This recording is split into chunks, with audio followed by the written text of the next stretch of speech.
Katie Kaczmarek back in the lineup today, a big piece offensively and defensively for you. What does she bring to the table?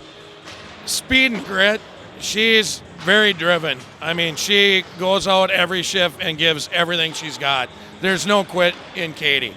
You know, and that adds to that line, helps balance it out a little bit more because she will drive and take that puck to the net. You tied this team against in Egan 2-2. What did you learn about Egan in that game? Well, when we played Egan at Egan that time, that's when we had Olivia Tilbury in net, who was replacing Maria Whidden, who had mono at the time. And OT did just a fantastic job. They're gritty. They like to clutch and grab a little bit, trying to slow you down. Their defense will try to flip a puck every now and then to break the Ruiz girl free or Cronkite. They run a 2-3, so we've got to make sure that we're getting the puck off the boards so that we can break out through the middle of the ice. Believe it or not, we're 20 games into this season. What do you want to see from your team in the final 5 games before the postseason? I just want to see them working together, playing hard, and competing because, you know, once we get into playoffs, it's a whole new game. And everybody takes everything to another level. I just want to see them just come out and work together so that when we go into the seedings, that we come out, we're confident in who we're going to play and where we're going to go from there. Thanks a lot, Coach. Good luck today. No problem. Chris Lepper of the Burnsville Blaze. They take on Egan next on BCTV.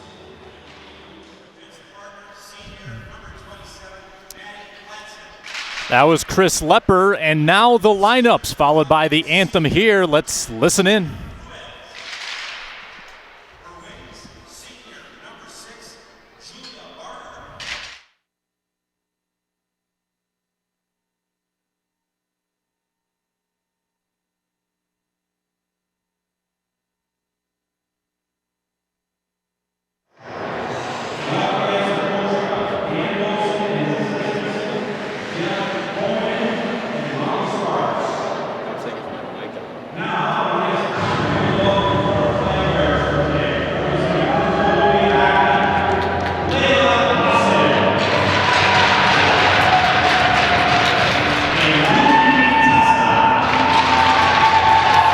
Those were the Egan starters, and now we're meeting the Burnsville starting lineup, and we welcome in John Merritt to the conversation. John, these two teams played a tight game earlier this season, back on December 3rd, a 2-2 tie. This is another big section game for Burnsville that is off to, it's more than a start at this point. They've gone 4/5 of the way through the season, and they've shown that this is a very good team, and this is a good litmus test for them today. It's the stretch run, and they really want to get things lined up for the playoffs. They're playing well. They're getting everybody involved, and Egan should be a great test for them. Burnsville's 13-6-1. Egan is 10-9-1, a little bit down from last year's conference championship team. But Burnsville, they've got some key players back. They missed Maria Whedon, their goaltender, being introduced now for the first third of the season. She's been playing very well in her last 14 games. And Katie Kaczmarek back from an illness today. They've missed her in the lineup. She'll bring some pop on offense with her 11 goals. Let's pause for our national anthem.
And we'll jump right into our keys to the game for the Burnsville Blaze. And John, I think special teams is going to play a big part today. Burnsville, if there's one nitpick, the power play hasn't been very efficient, just 9 of 50 this season. And maybe Katie Kaczmarek's presence can help with that. Yeah, and maybe both of those together. Egan takes more penalties than Burnsville, so that they should get their chances. And the keys to the game for the Eagan Wildcats on the other side. You know, that top line of theirs is very, very good. They have some key returners, Emily Cronkite, Julie Barger, Jenna Ruiz, who all scored big numbers a year ago, back together on this team. And they bring a lot of offensive pop in those top couple lines.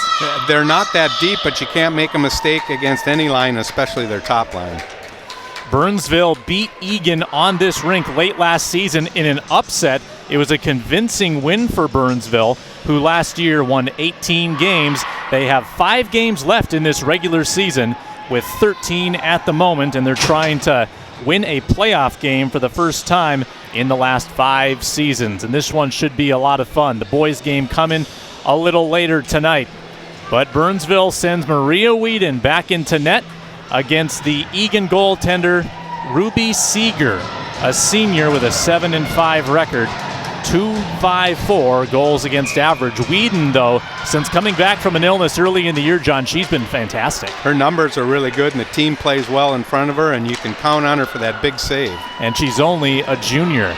We're off and running here in Burnsville at Gary R. Harker Rink. Glad you've joined us this afternoon on this hockey day in Minnesota. A great day to honor this state pastime. And Burnsville's got the puck in their own end with Aubrey Nelvin trying to rim it around her own half wall. That's poked out into neutral ice, and Egan will track it down with Jenna Schreiber, the senior. Banked along the neutral boards, and in deep, Caitlin Rocko, part of that top defensive pairing for Burnsville, looped around to the far side and pushed ahead across center and in deep. Chased after by Allie Erlob, not in time. It's an icing, just less than a minute in. One good thing for the Blaze is that they're healthy again, notably Kaczmarek back in the lineup. They are missing Olivia Carlson today, but she's fine and she'll be at the next game. So a good, healthy team going into the playoffs. Kaczmarek, 11 goals, 7 assists, and 1 power play goal. Kaczmarek, as a freshman, scored twice, and she really made a big leap into her sophomore season and plays with an edge that they're happy to have back. There's a centering feed for Carly Marsh, and it was knocked away by Whedon. Marsh taken down along the half wall, loose puck, and we've got a whistle with Burnsville's Distad taking control there, and we've got our first penalty of the game. Gabby Gromacki. And this is what the Blaze were hoping to avoid, as always, stay out of the penalty box. Burnsville on the kill, 81%. They've allowed 9 power play goals. They're going up against a very good power play. Egan with 19 power play goals on the year, 23%, and a great save by Whedon to deny the rebound. Great save, great mobility, got the glove out to snare that pass. Jenna Ruiz leads them in power play success with 6 power play goals on the year, and she was flat out stonewalled on the doorstep that time. Another minute 40 to go on this power play. There's another backdoor attempt for Ruiz, and that'll trickle back to the point. Burnsville should get a clearance out of this, rolling at the blue line, and they do. Just nudge it past as Ruiz brings it back in off sides. And with 15-12 to go in this first period, they'll bring it back to the neutral zone for the faceoff. One of the keys to killing penalties is clearing the puck when you have a chance. They had about 4 chances, and it was on the last one they got it out. Those things tend to kind of snowball into bad situations happening. Wildcats enter the zone with Maria Cooper. Cooper scored a goal last time these teams met. Next dead puck, we'll take a look at the capsule on that game. A 2-2 tie between these teams about 6 weeks ago. Here's Cooper with 7 goals on the season. Cooper, part of their second line on one of the wings. now taken by Julia Barger. Banks it back for Emily Cronkite. Cronkite now to the half wall. Barger playing catch with Cronkite, the junior. Goes point to point. Now Madeline Pladsen. There's a shot by Barger, blocked in front by Sawchuk with 40 seconds to go on the power play. Holding it is Pladsen, who had 6 power play goals last year. Pladsen, high-scoring defenseman on the power play, but Burnsville's got the clearance. Nice job by Sawchuk to block that shot. They had a nice backdoor play set up. Whedon was in place, but having a defenseman to block a shot always helps. 15 seconds to go on the power play. Egan roaming in. Save Whedon on Cooper. Whedon with a couple big saves early in this game. Final seconds of the power play. Pladsen a shot. Hit traffic in front. Loose in front. And the Blaze trying to clear as we're now at even strength. Macke trying to get loose on the back end out of the box. Egan brings it back offsides. Let's take a look at the last meeting between these two teams, Burnsville and Egan. This was 41 days ago. This was back in early December. There were goals from Cronkite and Cooper, Disted and Kaczmarek on the Burnsville side. There were no goals in the third period or overtime. Burnsville outshot them by a nice margin. But that's what you expect between these two teams. They've played a lot of tight games in recent memory. Yeah, and you can see that both teams had close to 30 shots. That means it was a pretty even affair with a lot of good action. Blaze with it in their own end. Egan's had the better chances early thanks to that power play, on which they are now 0 of 1. And Burnsville gets a kill under their belt early in this game. Wildcats churning in the offensive zone. Macke kicks it along, picked up by Megan Newts, who's rotating in their second defensive pairing. Banks along the neutral boards in front of the benches. Puck is gone. Not sure where it went. I think into the locker room. Indeed it was. Yeah, and every time, Egan has always been one of the rival teams when it doesn't matter if they're up or down, you know you're going to have a good contest between these two cities. Burnsville trying to put some pressure on Seager. Seager, the senior goaltender, 89% save percentage this season. There's Sawchuk pinching in from the right point. Down goes a member of the Wildcats as the puck rims to the far side. Cora Hall stepped to it, now tangled up with Zoe Dunn'don. Puck lodged in the corner. Emily Howard helping out Dunn'don. It's a 4-person board battle. Puck is stuck. Dunn'don goes down, and the Wildcats win that stalemate as they cross center. Saucered against the end boards and covered up by Whedon about 5 minutes into this game. One thing we're seeing out of the Blaze is they're using their depth, rolling 3 lines consistently. I think that's something Coach Lepper has been doing over the course of the year. And when you go through the lineups and you look at the players, they're pretty balanced lines, so fortunate to have that kind of depth. Egan wins the offensive zone draw. Controlled along the half wall, now back for Pladsen, a slapper. Heavy shot, save Whedon, who's seeing the puck seemingly pretty well in this first period. Certainly getting her work in. Able to see those shots from the point. If she can hang on to those rebounds, she's in good shape. Another draw with Jenna Ruiz, who's headed to Franklin Pierce to play at the next level. She transferred in from Wisconsin and was a huge piece on last year's team. She had a spinning shot there, saved by Whedon, who's been busy. Barger, who last year had 17 goals, 17 assists, a big returning piece. The Blaze now countering, trying to shoot Sammy Bolby. Had it blocked. The Blaze center, backdoor Bolby. Couldn't get her stick on the puck. Now Bolby battling for position. Sends it to the opposite corner, nobody there. Pladsen grabs it for the Wildcats. And Egan will try to counter. Back check there by Burnsville. But the Wildcats with a 2-on-2 and a shot wide. Barger unable to corral the rebound. Bolby back out to the red line, ahead with Disted, and drop now for Macke. Macke will chase after it in the corner, picked up by C.C. Berger. Macke there with Hannah Benfer. Saucered out by the Wildcats, and there to get it, Caitlin Procco. Procco pumps the brakes in her own end, turned it over to Carly Marsh. No goals yet in this opening period. There's a steal by Benfer, and she'll go 2-on-2. Benfer flanked by Erlob. Left the puck behind. Now Erlob is in the blue paint. It's covered up by Seager. Blaze looking to be opportunistic there with the turnover. Erlob breaking in. Couldn't quite get the puck over to her. Nice poke check by the Egan defense. John, I know you've watched a lot of this team, and I think probably more so than other years, they've got some real playmakers in this group, Burnsville does. They do, and they have them on all three lines. They have kids that can make things happen. I think that line of Kaczmarek and Bowlby are going to be dynamic. And those are two players, as you pointed out, that can strike for multiple goals in a game. They've got a number of multi-goal games on the ledger this year, and of course Kaczmarek's been out for about a third of the season with that illness. So Burnsville working the puck ahead now as they repelled that shot by Cooper at the other end. Here comes Erlob sending it in front. Intended for Disted.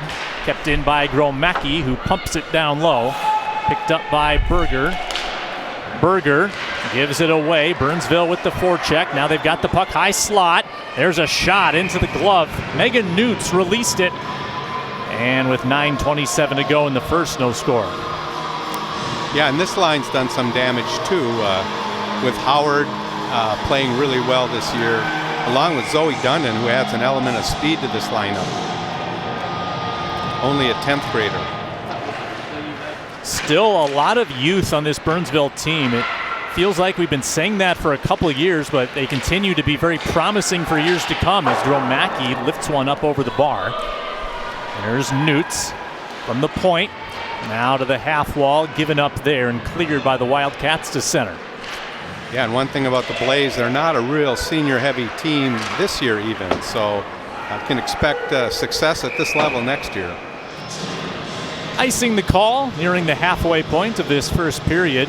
Egan comes into this game losers of 3 out of 5. That follows a 6-game winning streak that sort of helped them out after a slow start. And only 2 of those games, though, were in conference play. And their last 5, they've all been in the South Suburban. Or check that, 4 out of the 5 have been. And they are 2-2 in those games. There's an attempt by Ruiz. Hit the post. Puck's loose with bodies trying to block it there for the Blaze, and they keep it out. Great opportunity for Ruiz. She's had several of them in this first period. Burnsville did a good job putting bodies on the goal line there with Whedon prone on the ice. It's picked up by Schreiber, lifting one up high over the outstretched glove of Whedon. Wildcats controlling the offensive zone right now. Rocko goes up ice with it for Burnsville. That hopped over the stick of Kaczmarek, who's reappearing in this game after that absence. Icing the call with 8:04 on the clock. We'll get another look at that attempt by Ruiz. Right there, right post. And it deflected the right way if you're a Burnsville fan. Boy, that's the sound you want to hear when you're a goalie, is that clink as your backup. Make a great ringtone on the phone, I think. Rolled along the boards, a nice outlet here to Mcgowan, the freshman, one of the youngest players on this Egan roster. Pressed in from the right point. They get it to Savannah Mackinnon, who's had a nice season, 3 goals, 9 assists. Nora Drugi separated from the puck, taken by Aubrey Nelvin. Out to Disted, intercepted by Sydney Coleman, who dumps it in. Macke possesses. Over to Nelvin, along with Erlob. Macke goes back for Hansen. 7:15 to go in this first period, 0-0. Now Burnsville's got control, trying to catch Egan in a change. Erlob, right dot, whistles one wide left. Emily Howard stepped to it. She'll shoot from the high slot, blocked in front. And the Wildcats will have a clearance out towards center. Nicely controlled by Emily Schoberl. Cut off by Sawchuk. Rocko regathers it for the Blaze, looped towards Zoe Dunn'don, and banked through neutral. It's a race for the puck. It'll be won by Egan, but Howard trails it well and got tripped. That's going to be a penalty. And Burnsville should have a power play chance, their first of the game. That's where the speed of Zoe Dunn'don helps make a play happen. She was able to kind of split between two players and get to that puck, which allowed Howard to come into the play. The junior Cora Hall to the box.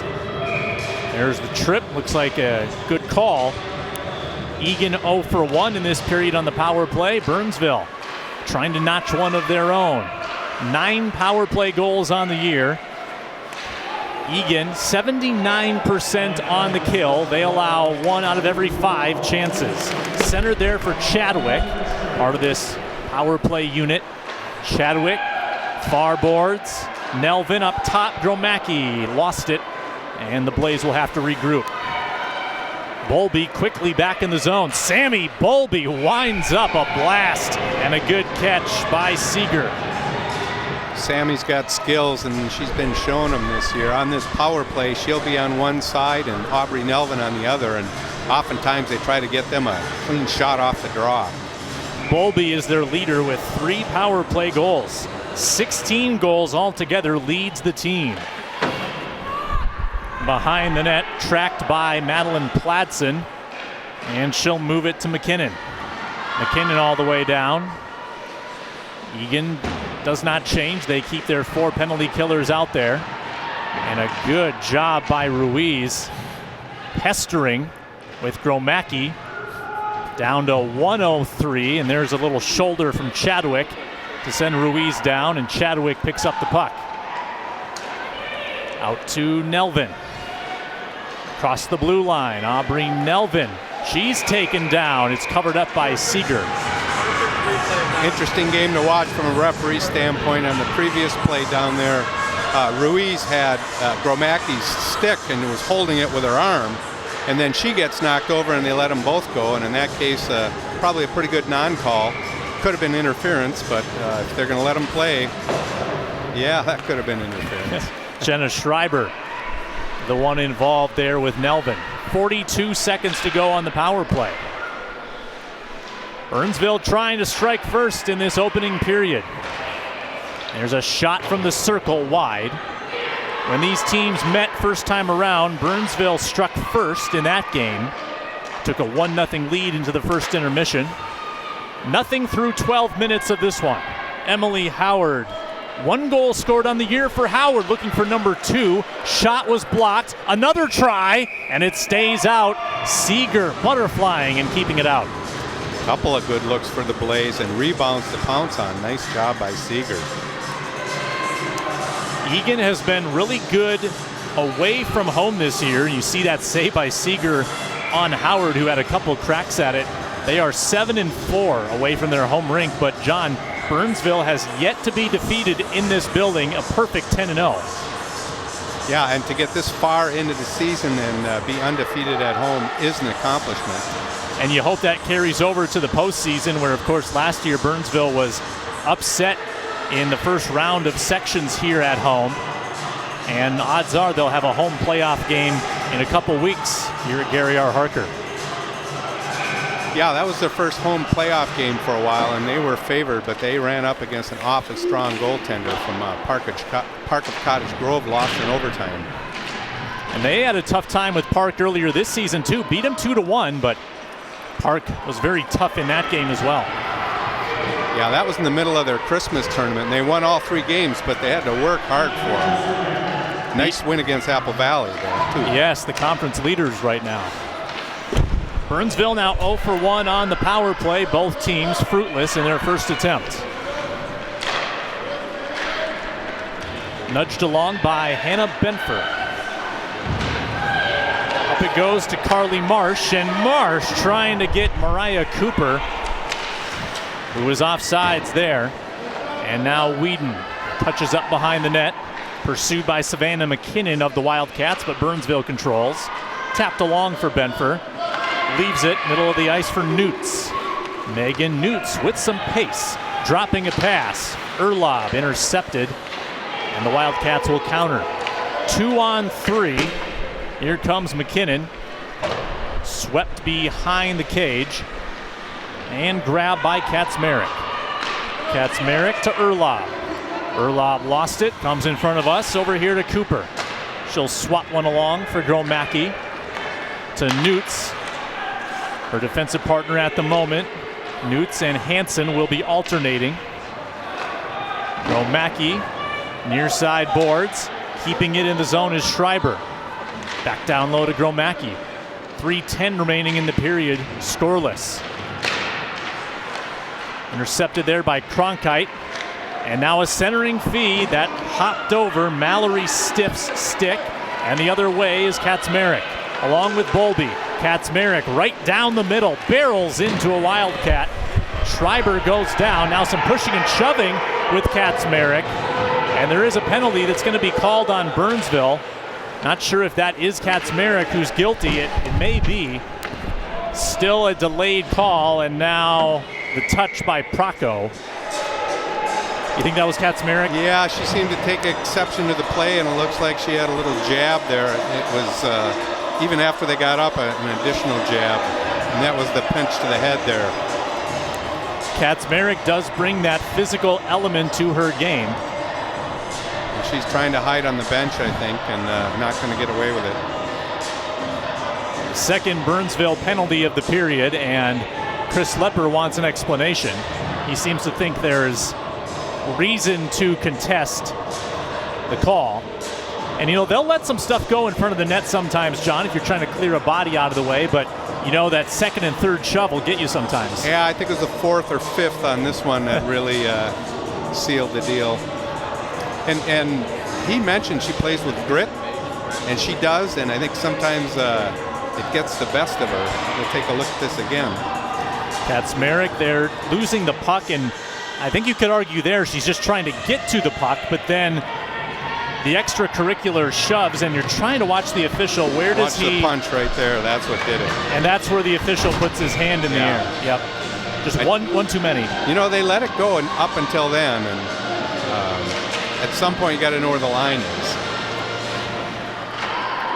So there's about a 35-second differential between the game clock and power play clock. This could take us down toward the end of the period.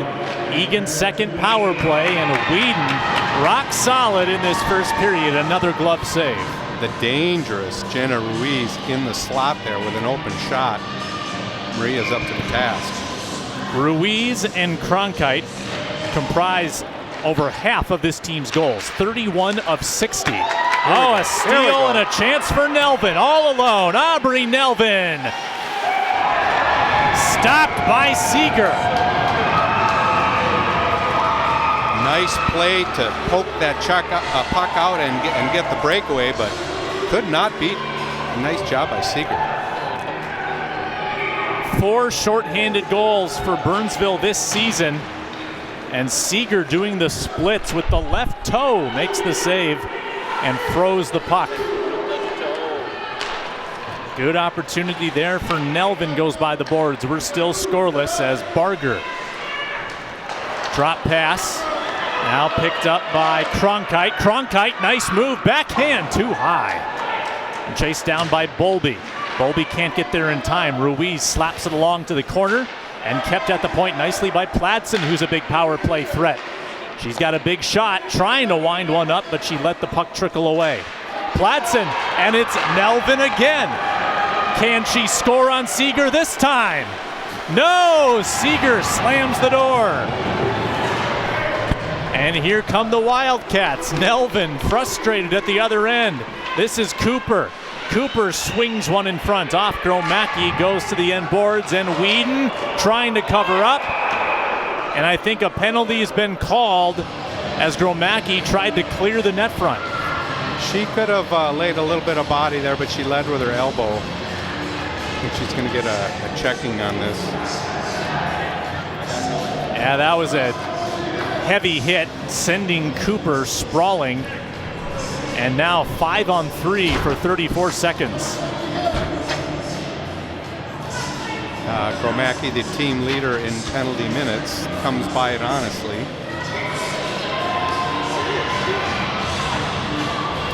Gut check here to end the first period for Burnsville. 5 against 3. They'll pack it in, try to clog that area in front of the net. They tee up Cronkite, their team leader in goals. Now back for Pladsen. A low shot is blocked, and a good keep by Cronkite with 15 seconds to go on the 5-on-3. A slapper sails wide left. Cronkite circles to the slot. She fires. Whedon the save. Backdoor Barger. Might have hit the post. Stayed out. Burnsville trying to clear, and they are tripped up. Disted went down, and that'll even the sides. I don't know how many Cats' lives were sacrificed out of the 9 available, but I believe that Maria Whedon has had some pretty good luck with that pipe. Barger hit that right post the second time that area of the pipe's been rung. Into the box is Mariah Cooper, that tripping call. So now it's a minute 25, 4-on-4. Cooper is no stranger to the penalty box as well. That's her 36th and 37th minute if she serves it completely. 34 seconds to go in the period. We might have some power play time carrying over. Still scoreless. Egan has had ample chances here in this first period with over 4 minutes of advantage. Great job by Whedon and some luck behind her. Held there by Mackinnon. Backward pass to Schreiber, tracks it down. Ahead to Marsh.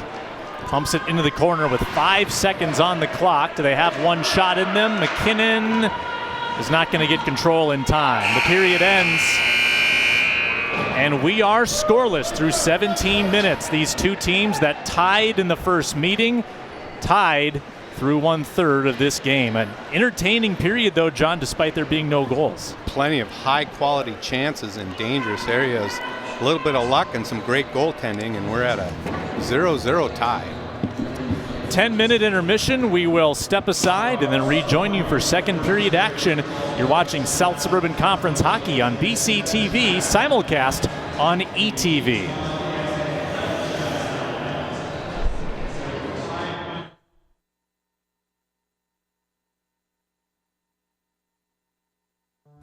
This is what high blood pressure looks like. Talk with your doctor to create a treatment plan that works for you. Go to loweryourhbp.org. Because of you sharing your story with me, I feel comfortable sharing my own.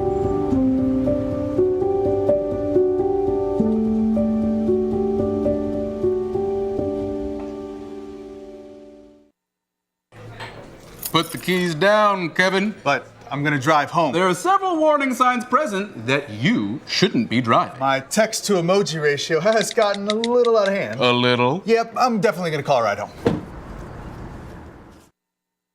All right, Monroe, you ready? Monroe!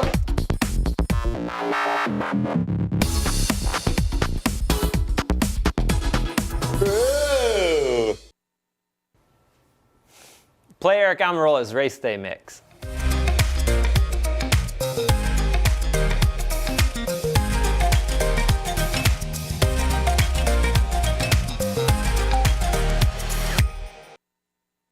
Because of you being my #1 fan since day one, your advice and support has shaped me to be the businessman that I am today.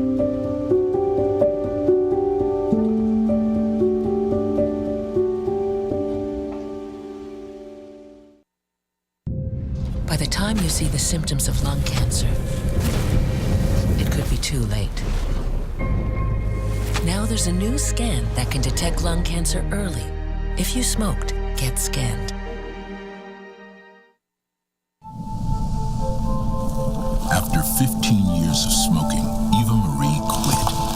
There's a new lung cancer screening that could save her life. You stopped smoking. Now start screening. Learn more at at savedbythescan.org.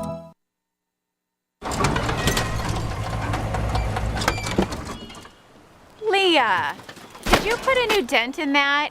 This one? No. Were you texting and driving again? Yes. Hi, Leah. Hi, Dad. Sorry about your bumper.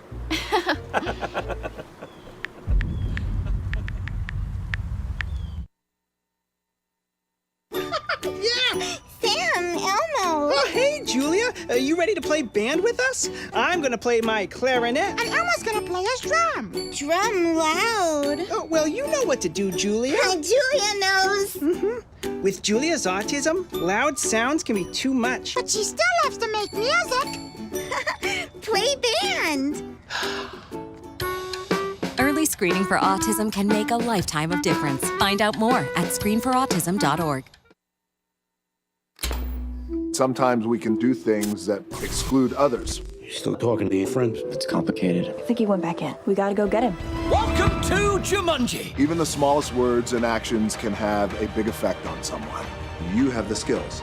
Because of you, someone's entire day, their year, or their life can change. Remember, the future is in your hands. Visit becauseofyou.org to learn more. Totally, let's do it.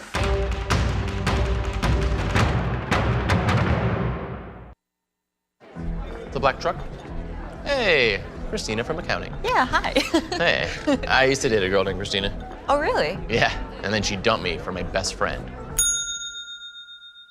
You want to see some photos of them that I took? I don't. I thought we talked about this, buddy.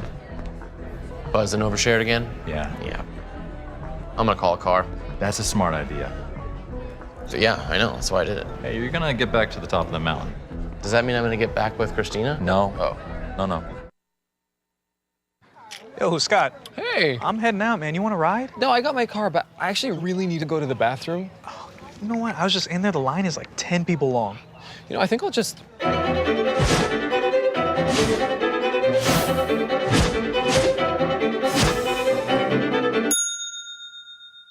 Dude, are you okay? You wouldn't believe what I was just thinking. I am definitely buzzed. Yeah. I think I will take this, and I will take that ride home. Smart man. Did you see how the dog was looking at me? Honey, what I think you need is a socket wrench. I played JV basketball. I'm sorry. I don't think it looks right. This is good, and it's all good, baby. Is it really all good?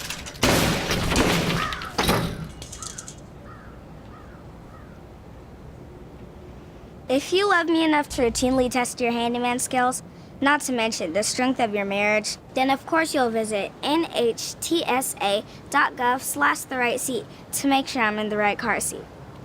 I'm gonna call my dad.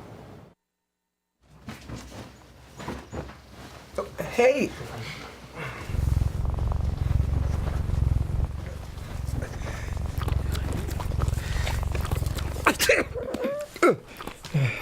Okay. If you love me enough to tolerate my perfect little pets and all their glorious dander, then of course you'll visit nhtsa.gov/the-right-seat to make sure I'm in the right car seat.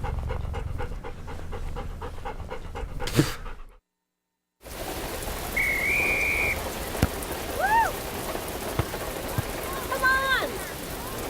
Go, Diane! Yeah, keep it going! Yeah! Go, honey! If you love them enough to drive an hour to cheer them on as they get beat 11-0 in the rain, then surely you'll check nhtsa.gov/the-right-seat to make sure they're correctly buckled in the back seat. Throw that ball, Diane! Woo! You got this!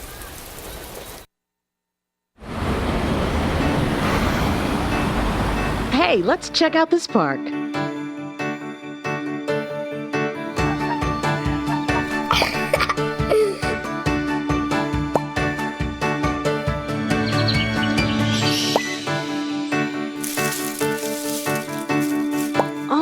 Wow, that's really cool. To find a great local park or forest near you, go to discovertheforest.org. I don't want to talk about it.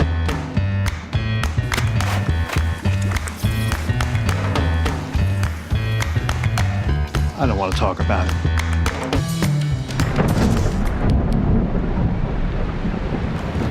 Family Families don't have to talk about everything, but they should talk about how to plan for an emergency. Get tips and resources to make your family's emergency plan.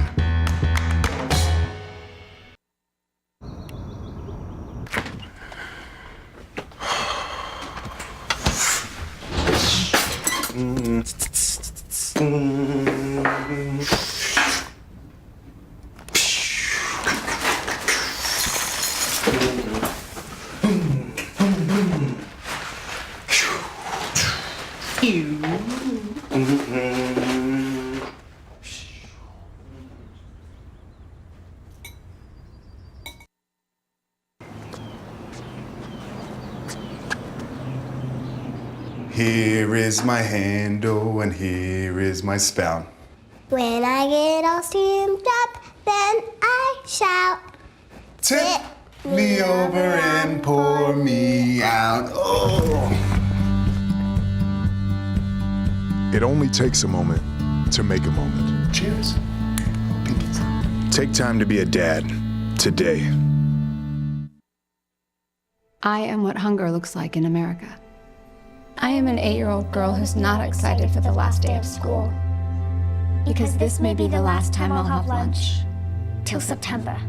I am a single father of 2 who works 3 part-time jobs. And that's still not enough to put food on the table.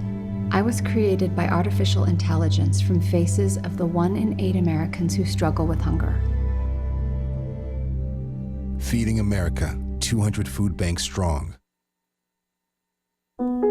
Queen is just my everything. His smile did it. His smile, his eyes, his knowledge.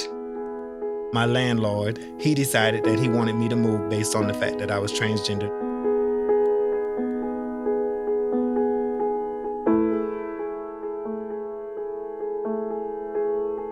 Let's just respect people in everyday life for just being human.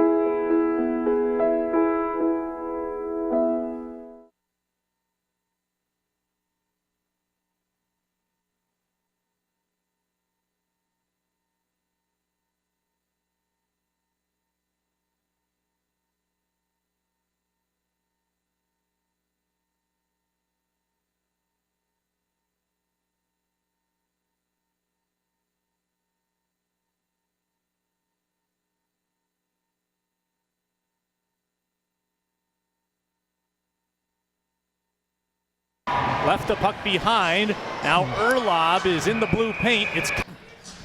Welcome back, Sam Eckstrom, John Mara at Gary R. Harker Rink. A look at the South Suburban Conference standings as we get into the final 5 games of the season. And you see there, John, Burnsville's not far off from that number 2 position held by Farmington right now. Apple Valley going to be tough to catch, but as you've noted, Burnsville has performed well at times against some of the cream of the crop in this conference. Yeah, it's notable that even the first place team has lost 3 times in the conference. I don't think you see that every year. Burnsville has lost to 4 different conference teams that they've also beat: Rosemount, Shakopee, Lakeville South, and Apple Valley. They lost to Lakeville North, and they haven't played them again yet, but they've never lost twice to someone in the conference. And Burnsville's got Eastview on the road next. I mean, that's the number 3 team, and then a winnable game against last place Prior Lake before coming back here in their next home game against number 2 Farmington. So some big games coming up for the Blaze. As for Egan, they get to go home against conference leader Apple Valley on Tuesday. Yeah, and it's also notable the Section 3AA standings have Burnsville in second place behind Apple Valley and Egan in number 4 seed at this point. Did you know, folks, you can watch BCTV anywhere on the globe using your Roku device? Just download the Peg.TV app on Roku and select BCTV to watch us live or on demand. And of course, you can also stream BCTV online at burnsville.tv/live. BCTV is available on TV, online, or on Roku. 11-7, Egan led in shots on goal in the first period. We begin the second period with 4-on-4 hockey for 50 seconds, followed by a 36-second Burnsville power play. Probably notable also that those pipes are not counted as shots on goal, so plenty of opportunities for Egan, and Burnsville had some very nice chances as well. Blaze will attack from right to left. They were on the penalty kill for about a quarter of that first period, and as a result, Egan had some far better chances. We'll see if Burnsville can reverse that here in period 2. Remember, they've not lost a home game this season. Burnsville coming off a loss at Rosemount, 3-0 in their most recent game. Sammy Bowlby had the puck, lost it behind her, and now Egan comes back the other direction. Kaczmarek had a chance. She was checked when went deep. Great move by Ruiz there. And it flutters back to neutral ice. Platson, go ahead. 4-on-4 kind of opens up the ice here. Bound to get more chances. Kaczmarek flinging one wide of the net and chases after the puck herself in the corner. Rolls it along for Bowlby. Burnsville's got Macke back. It's 5-on-4 for 30 seconds. Power play chance for the Blaze. Egan, meanwhile, is now 0 for 2 on the power play this game. Wraparound try, and the puck gets redirected by Cronkite off to the near side, and here she comes. Emily Cronkite, shorthanded. 15 seconds left on the Egan kill. Puck will bank over to Ruiz left point, and just before getting off the ice, Ruiz slams it back along the end boards. Ricochets near side, and Macke uses the momentum to skitter down the ice. Macke, as the power play comes to an end, Egan might have a break here. That's shuffled ahead to Cooper, who lost her stick. And the teams will settle things down now, 5-on-5. Both clubs 0 for 2 on the power play in this game. Just about 2 minutes gone in this second period. Disted, stick handling at the left dot. Disted tries to center. Taken on by Carly Marsh, who angles a pass to Cooper at center ice. Cooper from beyond the blue line, off the glove of Whedon and into the netting, and that'll be an offensive zone draw for the Wildcats from that long drive. Yeah, it had some mustard on it, bounced all the way up into the netting there.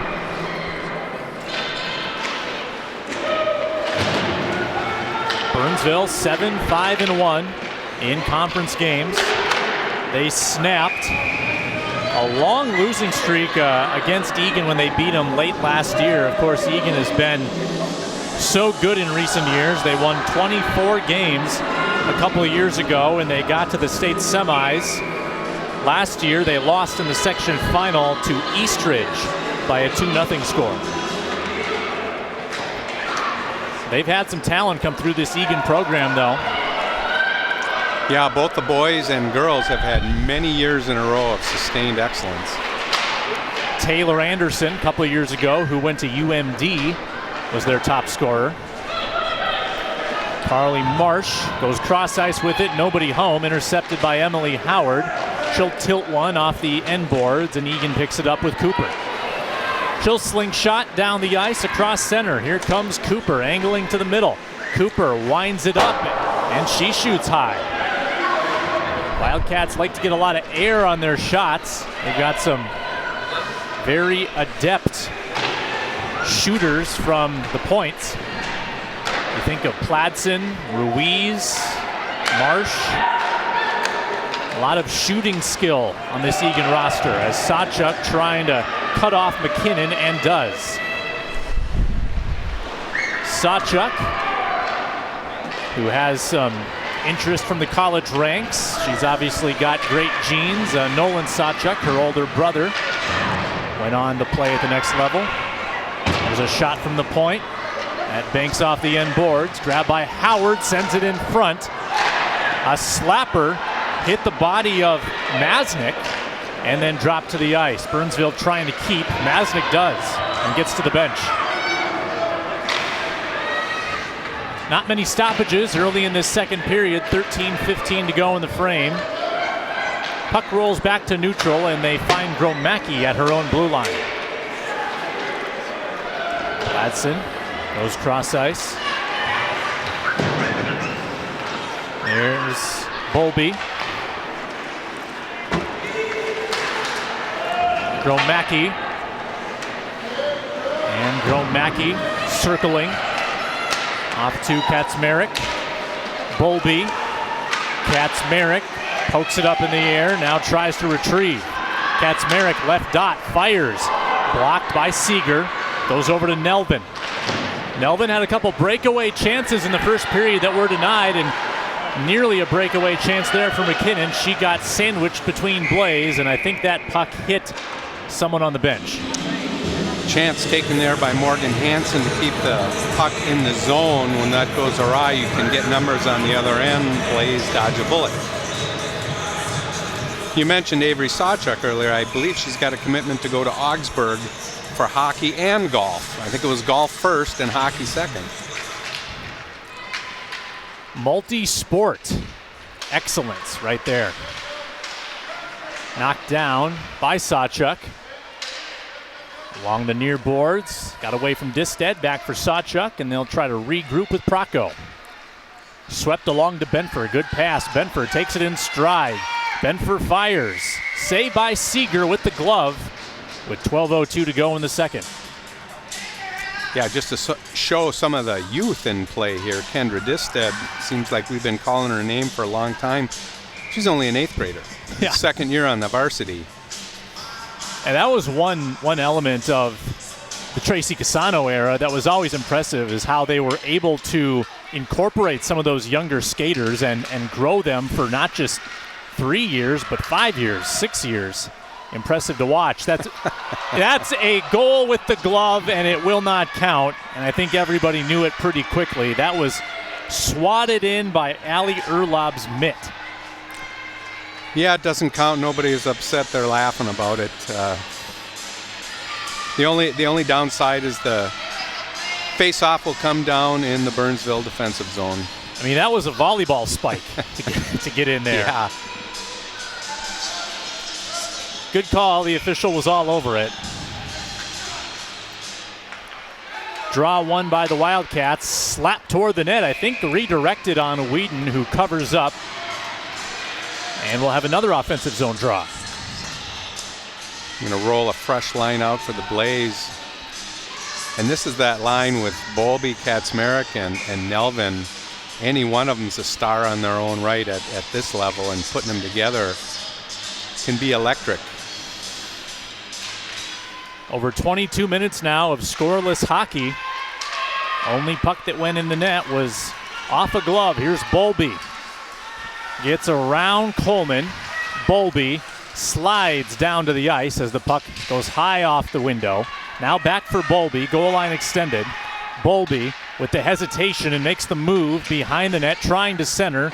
Bowlby double teamed there and got rid of it to Kaczmarek. Back for Bowlby. Bowlby looking out front. Trying to find an open teammate. Nelvin circling around it. Ruiz possesses for the Wildcats. Ruiz.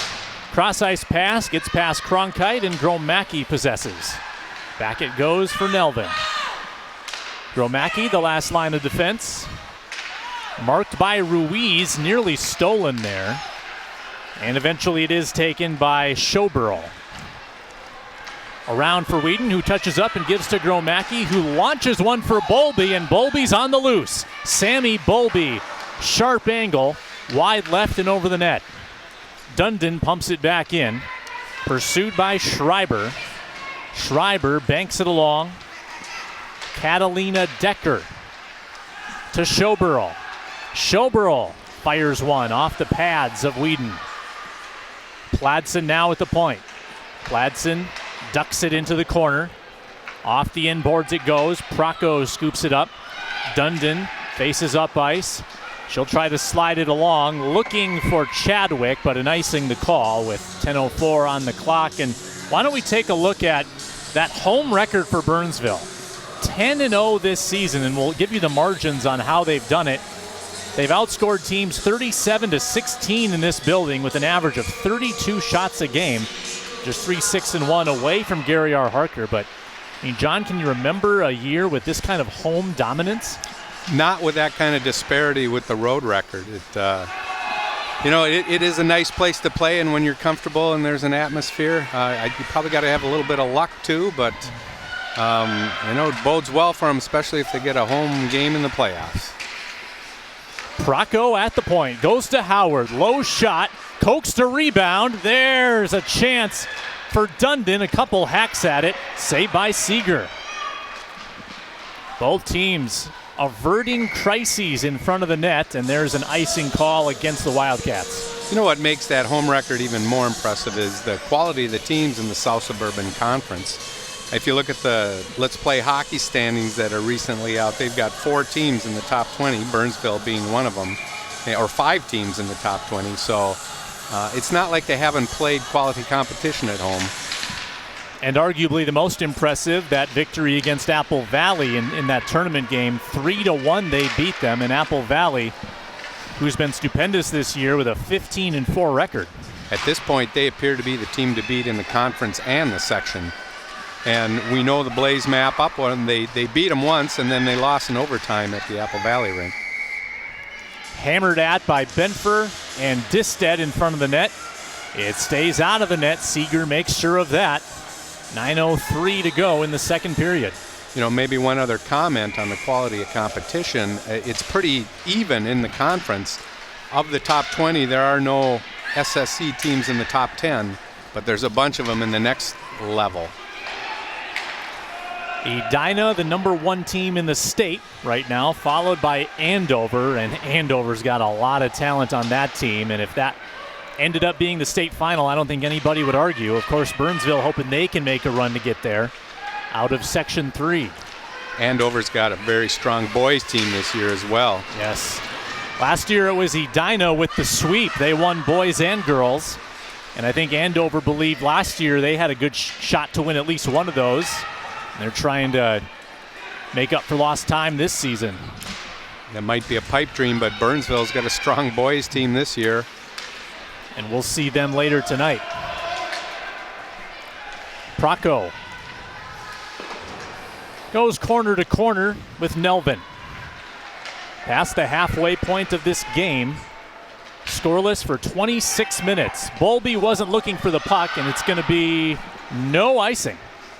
Waved off as Bowlby takes it behind the net. Cut in front of by Ruiz. Turned over to Kaczmarek, who swats at it. Kept it alive into the glove of a Wildcat, and now Sawchuk keeps. Good pass by Sawchuk. Had Bowlby, had her stick lifted by Barger, and Barger will get it back to neutral. Dumped in by Rocko. Both teams had an early penalty against to start this period. Burnsville had a short power play. Not quite as many chances either way here in this second period, which is nearly 10 minutes old. There's a stick on the ice. Shot by Ruiz goes wide. Ruiz has certainly been the most active, as you would expect for a player of her caliber. She's had a number of scoring chances. She has the puck right now. Ruiz sets up Pladsen. They go back to Ruiz. She logs a lot of ice time every game. Here's Pladsen. Shot blocked by Rocko. Into the corner, Mcgowan, the freshman, watches the puck go past the red line and all the way down. Icing the call. And that was something we looked at the numbers for these two teams as an indicator of depth. Burnsville tends to increase their scoring as the game goes on. Egan trails in the third period. One wonders if all those minutes catch up to their top-tier players.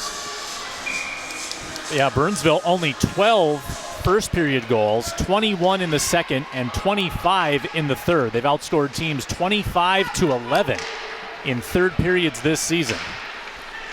These teams didn't score any goals in the third period when they played the first time around, and who knows, it might come down to a third period or overtime to settle this one. And Burnsville does have has outscored teams 2-1 in overtime. Burnsville 1-1 in OT, and here's Dunn'don. Drop pass, Howard whistles one toward the net. Puck loose, it's snuck past Seager. You heard the roar of the crowd, and I don't think Burnsville had a stick near it. Dunn'don with the drop pass for Newts, and now Egan trying to get an outlet, but Sawchuk cut it off. Dunn'don 1-on-4. Can she make something of it? Well, she did. She rolled it in on net, and that'll earn the faceoff in the offensive zone. You know, you watch Avery Sawchuk, I just marvel at the little things that she does that loom big. Oh, and there was that chance a moment ago, and it nearly got put in by Mcgowan. Only one red shirt or white shirt there around 4 blue shirts. One of these teams looking to get a good bounce. They haven't had many of them in this game, especially Egan. They've hit 2 posts. Final 5:20 of the middle period. Ruiz fires it in deep. Off the corner boards, it ricochets to Rocko. Goes corner to corner, finds Benfer. Picked off by Cronkite, makes a nice move. Cronkite, circle to circle, looking for Barger. Drop pass, Berger from Barger, and the shot went wide into the corner. Cronkite, back for Coleman. That flips off the inboards, and Sawchuk battling with Barger. The referee getting out of the way. Board battle won by Burnsville, now looking to clear. Kept in by Coleman on net, and Whedon covers with 4:38 on the clock.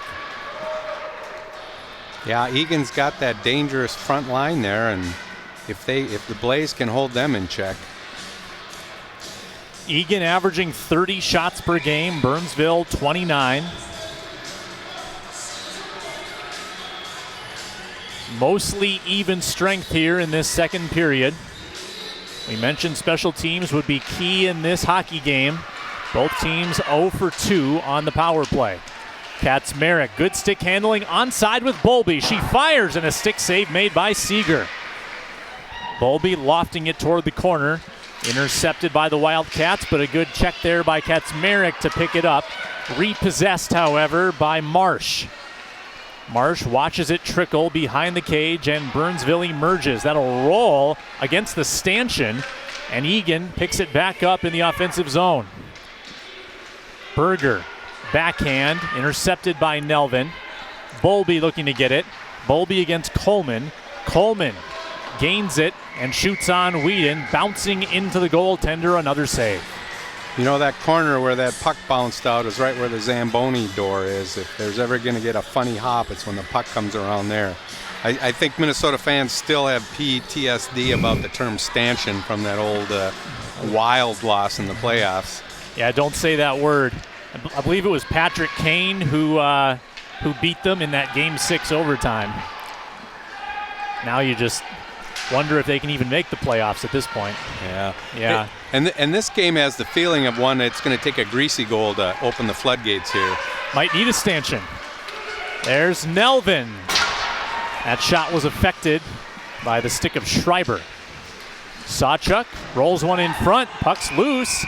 And Seager sprawls on it to deny Bowlby a chance. 3:24 to go in the second. And, you know, both these teams play a pretty similar schedule, being in the same conference. You know, looking at some of the top 20 standings, the Blaze have a better record against the higher-rated teams, which would kind of reflect their overall record. But everything is so even in this conference that we'd see how even this game is. I believe Burnsville only once this year has been scoreless with an opponent through 2 periods. It was 0-0 through 2 periods against Bloomington Jefferson, a game that they won by a 1-0 score. We're 3 minutes away from getting to that point. Sent in by Schreiber, played by Decker, and Howard has it for the Blaze. Howard left it behind, but the puck deflected over to Dunn'don.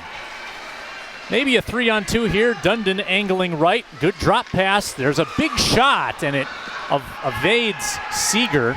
Went to the corner. Egan with it the other way. Decker bounces one. Sticked away by Whedon. Swept along by Newts. And Masnick, or check that, Macke, deflected it for Dunn'don. Macke to Howard. Howard, 2 hacks at it. Fired the pass to Chadwick, who pumps it into the corner. Blaze change. Wildcats will motor the other way. Ladson, the drop to Schreiber. In deep for Whedon. She touches up and distributes to Macke. Newts faces up and passes to the middle. Trying to find Urlaub, who's in hot pursuit. Ali Urlaub does get there. Urlaub in the corner, gaining the zone. Back to the corner for Benfer. Toward the net, a save by Seager, the senior. Blaze were shut out the last game 3-0 by Rosemount. They are in a goal-scoring slump that they need to get out of. Part of the problem is a lot of their shots have been going into the middle of the goalie instead of picking a corner. Almost 5 periods scoreless now. Burnsville generated 30 shots in that loss against Rosemount. Here's Cronkite looking for the backhand. Good defense by the Blaze. Puck ricochets to center. Avoiding a collision was Cooper, who dumped it behind the net. 75 seconds to go in the middle period. Wildcats have the zone. Cooper behind, swings it toward the front, and there's the greasy goal. Deflected in, and Egan's got the lead. Harmless looking centering pass out front, deflected and snuck by Maria Whedon. The dreaded goal in the last 2 minutes of the period, especially in that manner. And with Cronkite, she just says, that's the way it is. Cronkite, 17th of the year. And she was basically on the goal line extended and hammered it through the eye of a needle to get it in the net. I'm guessing the assist there credited to Cooper. And with a minute to go in the second, the Wildcats lead. We'll listen for the official announcement here.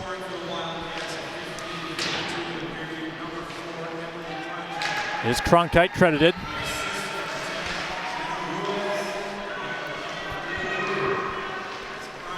Cooper with one of those assists, down to 40 seconds remaining in the middle period. So this changed the complexion of the third. But as mentioned, Burnsville's been very good in third periods this season. Blast by Drugi, looking for a deflection, didn't get it. Here's Kaczmarek. Puck on the wrong side of the blue line. She'll have to touch up. Masnick, or rather Hansen, I should say, pumped it along. Drugi repossesses. Final 10 seconds almost of the second period. Sent in front to Bolby. Picked off Cooper with 5. Cooper from deep. Catch by Whedon. 2-1. And the second frame comes to an end. 1-0 Wildcats. 15:52, the time of the Cronkite goal. Her team leading 17th. And the Wildcats trying to spring the upset on the road. And the Blaze, if they want to keep their pristine home record intact, are going to have to regroup and come out for a strong third period, which they have a history of doing. And we'll check out second period highlight. Here is the lone goal and an alternate angle on that shot from Cronkite. And that was just a reactionary shot by Cronkite, their leading scorer. So we'll pause again here at the second intermission. Sam Eckstrom and John Mara at Gary R. Harker Rink, where the Blaze will need a comeback to stay perfect at home. This is what high blood pressure looks like. Talk with your doctor to create a treatment plan that works for you. Go to loweryourhbp.org. Because of you sharing your story with me, I feel comfortable sharing my own.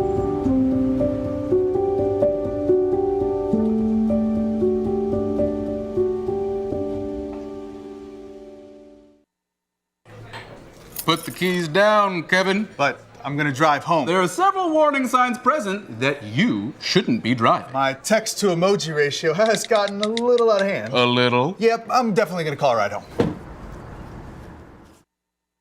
All right, Monroe, you ready? Monroe!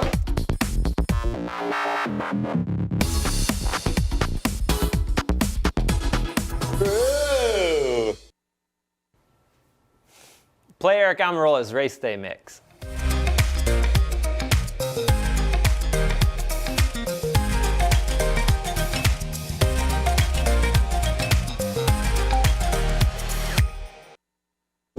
Because of you being my #1 fan since day one, your advice and support has shaped me to be the businessman that I am today.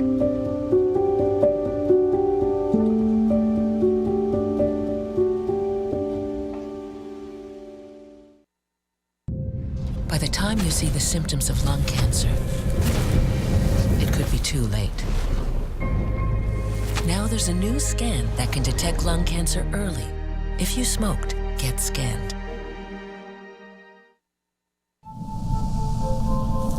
After 15 years of smoking, Eva Marie quit. There's a new lung cancer screening that could save her life. You stopped smoking. Now start screening. Learn more at savedbythescan.org.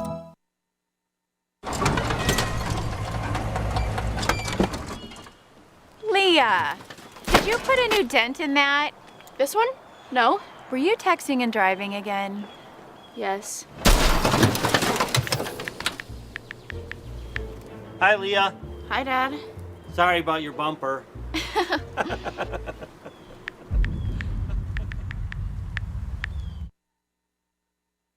Yeah, Sam, Elmo. Oh, hey, Julia. Are you ready to play band with us? I'm gonna play my clarinet. And Elmo's gonna play his drum. Drum loud. Oh, well, you know what to do, Julia. Julia knows. Mm-hmm.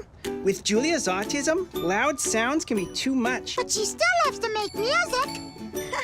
Play band. Early screening for autism can make a lifetime of difference. Find out more at screenforautism.org. Sometimes we can do things that exclude others. You're still talking to your friend. It's complicated. I think he went back in. We gotta go get him. Welcome to Jumanji! Even the smallest words and actions can have a big effect on someone. You have the skills. Because of you, someone's entire day, their year, or their life can change. Remember, the future is in your hands. Visit becauseofyou.org to learn more. Totally, let's do it.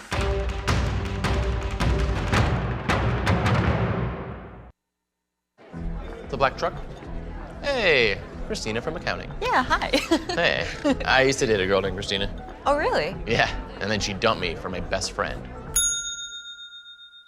You want to see some photos of them that I took? I don't. I thought we talked about this, buddy. Buzzed and overshared again? Yeah. Yeah. I'm gonna call a car. That's a smart idea. So yeah, I know, that's why I did it. Hey, you're gonna get back to the top of the mountain. Does that mean I'm gonna get back with Christina? No. Oh. No. Yo, Scott. Hey. I'm heading out, man. You want to ride? No, I got my car, but I actually really need to go to the bathroom. Oh, you know what? I was just in there. The line is like 10 people long. You know, I think I'll just...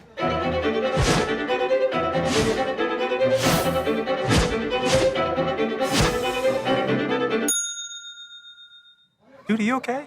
You wouldn't believe what I was just thinking. I am definitely buzzed. Yeah. I think I will take this, and I will take that ride home. Smart man.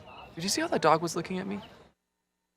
Honey, what I think you need is a socket wrench. I played JV basketball. I'm sorry. I don't think it looks right. This is good, and it's all good, baby. Is it really all good?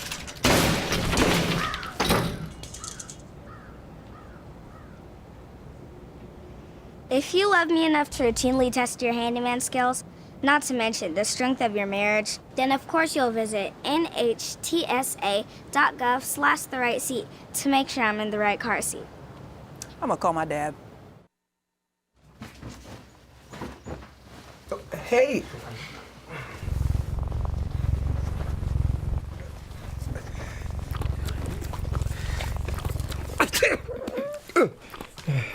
Okay. If you love me enough to tolerate my perfect little pets and all their glorious dander, then of course you'll visit nhtsa.gov/the-right-seat to make sure I'm in the right car seat.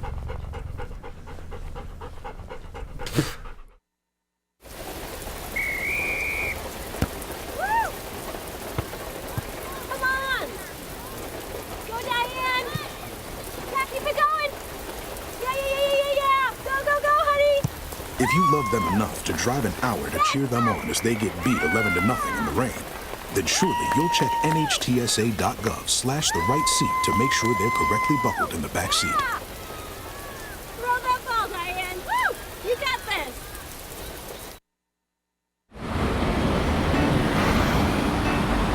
Hey, let's check out this park.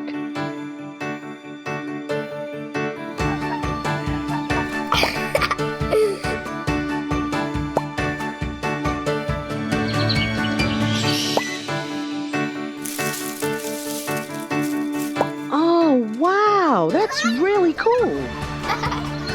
To find a great local park or forest near you, go to discovertheforest.org. I don't want to talk about it.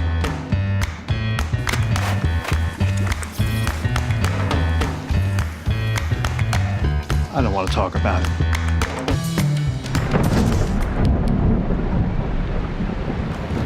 Families don't have to talk about everything, but they should talk about how to plan for an emergency. Get tips and resources to make your family's emergency plan.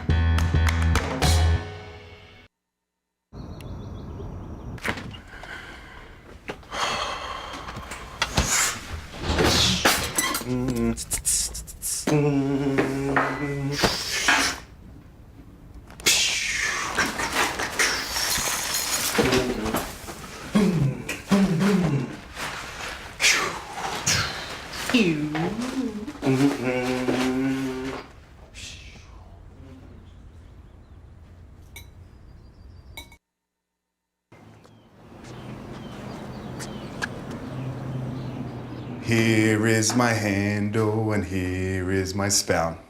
When I get all steamed up, then I shout. Tip me over and pour me out. Oh. It only takes a moment to make a moment. Cheers. Take time to be a dad today. Hunger looks like in America. I am an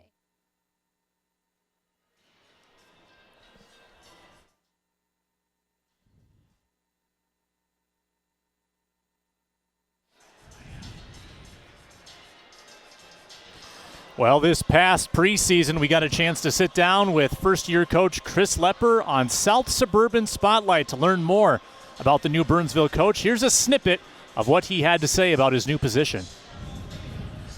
With Burnsville for a long time against playing them, or against scrimmaging them when I was at Woodbury, and then being the general manager for Section 3AA for high performance hockey. It's where you get to meet the girls from Burnsville and really get a chance to talk with them, and they're just phenomenal kids. So when I resigned at Woodbury, the one thing I said was there's only one girls job that I would apply for, and I said that's Burnsville. And it's not because they had a great record last year, it's because of the kids that I got to meet through the HP programs, is that they've always been great kids, always smiling, always work hard. And that's when the opportunity came up to come here. I was pretty excited. Well, John, we've had a few chances to sit down with Coach Lepper and just talk hockey, and tell you what, he's an enthusiastic guy. He loves the X's and O's, and it seems like he's done a great job in this new situation. Yeah, I think he said he's real pleased with the kids, and it seems like it's one of those locker rooms where they don't have the problems that sometimes creep up. Everyone kind of cheers for themselves, and I think part of that's he's an encouraging coach in that manner. Well, he's had to deal with some things with a goalie being out in the first 6 or 7 games and losing Kaczmarek for 6 or 7 games, and made some lineup changes, and he dealt with, I think, bronchitis for a couple weeks along the way, and he's kept it all together, and this team's been pretty consistent. And now can they come back against a good Egan team down 1-0, and they just need sort of the right bounce to go their way to get this offense in the right spot. Yeah, and after that last game where they were shut out by Rosemount, which is surprising if you look at the records and the history, he thought his team played well, and he gave them that message that you guys are doing all the right things, we're not getting the bounces, keep doing what you're doing and good things will happen. They haven't happened yet, but that's a great attitude to have, and it rubs off on the kids. No goals in the last 5 periods for the Blaze. That's 85 minutes for those keeping track at home. There's a whistle to blow that opening faceoff dead. The Blaze will go from left to right. Shots on goal favoring Egan, 18-14 through 2 periods. It was 7-7 in the second frame. Burnsville battling for it at neutral. Melvin dumps it in to start the third. A 10-0 home record at stake for the Blaze. Boys game to follow. If you're watching with us live, it's at 7 o'clock Central Time tonight following the boys JV game, which will follow us here. Centered in front for Nelvin. Loose behind the net. Nelvin with it, shooting one high. No rebound chance for the Blaze as it's possessed by Ruiz. Trying to get it to Cronkite on the right wing. It was blocked, and Nelvin has it. The captain, Nelvin, swerves across center. Nelvin, puck possession around the circle. Slingshots around the cage. Emerges on the far side, left the puck behind, got it for Bowlby. Bowlby in the corner, moves to the middle. She's stripped of it. And the Wildcats with a 3-on-3, trying to get a breakaway with Cooper. Cooper! No! It hit the post. Third post hit this game for the Wildcats. All on that end of the ice, and each time the same post. A big break for Burnsville. And Bowlby now does a pirouette and watches it go back for Macke. Oh, that was a close call, John. Blaze almost hung out to dry there. Macke pinched in and left an opening. Great shot, but thank goodness for the metallurgy save. We'll get another look at that post. Right here, Cooper. Wow. Good call. Yeah, we had a game earlier in the year we did on TV, and they counted it as a goal, and everyone accepted it. Blaze defenseman wasn't happy. Looked at the replay later, and it did not go in. That's a tough call for the official who's trailing that play. He doesn't have the goal line extended look, and he made the right call. Still 1-0. Burnsville this season shut out twice against Lakeville South and in their last game against Rosemount. Intercepted by Schreiber. Tried to dump it in, kept at the point, and now a board battle. Schreiber has it, shoved down by Erlob. Left wing Benford. Looking ahead for Erlob, back it goes for Sawchuk. Wobbling puck, she picks it up behind the cage. Sawchuk evades Decker. Looking for an opening, got Disted just across the blue line, and I think it hit the backup goaltender on the bench. It'll be a neutral zone faceoff. Yeah, it's always nice to make a save, even when you're not playing, get some action. I mean, credit Olivia Tilbury for a lot of the Burnsville success this year. She came in as a freshman in a tough spot with Whedon out, and you know, Tilbury only lost 2 games in 7 starts. And in fact, she's playing regular minutes on the JV team as a forward. So she was playing out of position when her team needed her. If there's ever an unsung hero award, she's a shoo-in. And Whedon's come in since getting healthy, and she's started every game, all 12 of them.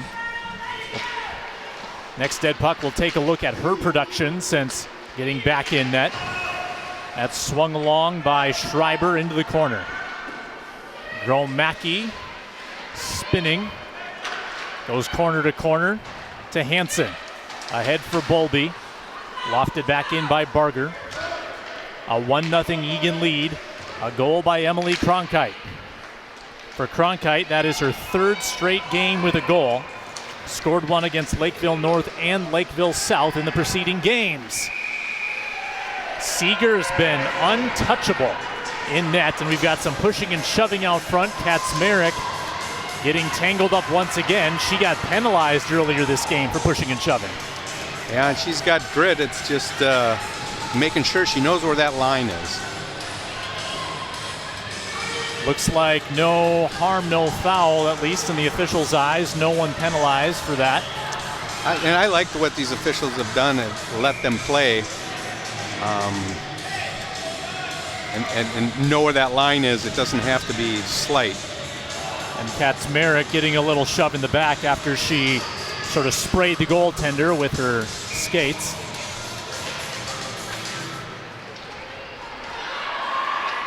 Cronkite, the lone goal scorer, off the draw, surging down the right wing.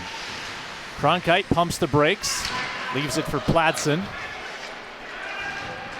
Howard Gets a body into Mcgowan there on the end boards, and Burnsville comes away with possession. Rocko dumps it into the left corner. Chased after by Dunn'don. Board battle behind the cage.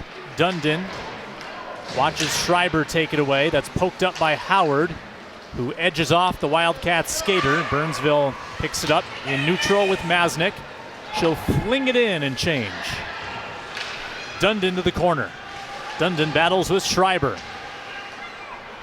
They go toe-to-toe. Mackinnon picks it up for the Wildcats. Egan skating confidently, trying to get revenge after Burnsville beat them handily in this building last January. One-on-one the other way, Mackinnon against Macke. Macke wins the battle, and Mackinnon goes sliding behind the net. Macke stick handling out to neutral, ahead to Disted. She one-times it along the boards. Disted chases after Marsh. Marsh in her own corner, has it ricochet up top for Newts. Banks off the boards. Newts backpedaling, sent ahead for Cooper. Maria Cooper slams on the brakes. She backhands in front. Deflects to Disted. Hannah Benford. 5 minutes gone here in the third period. Burnsville trailing 1-0. Mackinnon, the senior, takes a tumble across the blue line, and Nelvin scoops it up for the Blaze. Holds onto it herself. Nelvin splits Wildcats with the pass. Has Urlaub with speed. Urlaub ties the game. 1-1. Just to break the Blaze we're looking for. Nice pass, nice finish by Allie Urlaub.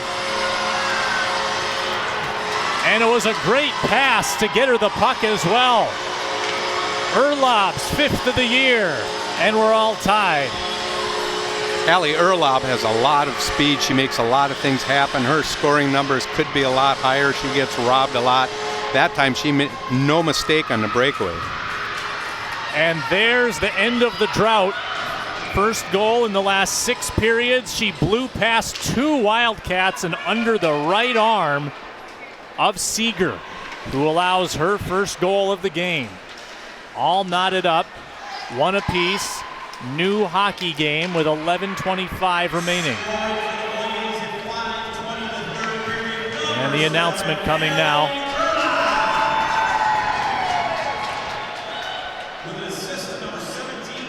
And Kaczmarek set that goal up. Remember, John, along the half wall, she had that nifty backhand pass to the open neutral zone spot on the ice. And that allowed for Urlaub to get the break. So for Kaczmarek, that is her 8th assist of the year. And we're seeing Burnsville's depth. They're coming hard in the third period, and they've still got some legs underneath them. This is when they shine. They have outscored teams now 26-11 in third periods. When trailing after 2 this year, Burnsville has 3 comeback victories. They are 3-4 in those situations. And that's a pretty good mark. Most teams only have 1 or 2 comeback victories per year. It's hard to come back in the sport of hockey, as Egan trying to regain the lead there, but the shot by Ruiz was blocked. 1-on-2, Disted. Urlaub catching up to her. Disted rolls one wide to the right. Benford pinching in to get it. Benford back for Macke now. At the point, slid in by Macke between the skates of Disted, and now Ruiz. 2-on-2 as Barger goes to the bench, abandoning her. Ruiz, good stick check by Macke. And she squirts up ahead across center. Macke to the backhand. On net, Seager the save with 10:15 to go. See a little bit of what Gabby Macke brings to the table with her strong skating. Nice poke check there and took the puck down the ice. Macke, part of that great junior class for the Blaze. They have 7 of them on the roster. Dunn'don, near corner. Coughed up there to Schoberl, who has it across the blue line. Schoberl caught up to by the Blaze, pinched between Burnsville players. Out it goes to Chadwick. Loose puck. Grabbed by Rocko. Caitlin Rocko fires a shot off the body of Seager. 9:40 remaining in the hockey game. Burnsville's tied it at 1. Bouncing shot by Rocko, got all the way through. Chadwick caught up to it. Passed it through Howard. Back it goes for Rocko. Rocko, rim of the circle, deflected by Chadwick, and a save by Seager to keep it tied. Zoe Chadwick, especially dangerous out in front of the net. While she's got a good slap shot from the distance, she's an immovable force out front with great hands. Nice tip right there. Another look, and there's Chadwick, who did force it across, but the whistle blowing first.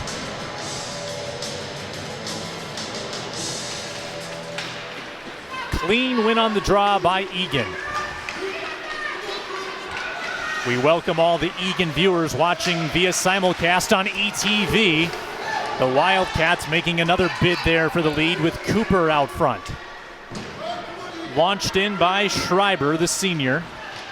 Tracked down by Macke along the far half wall. Newts goes after it for the Blaze.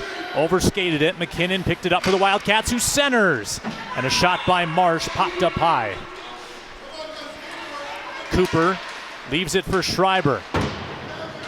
Nudged into the corner. Now Bowlby for the Blaze. Swats it towards center ice. Dumped back in by Schreiber. Only Macke is there to get it for Burnsville.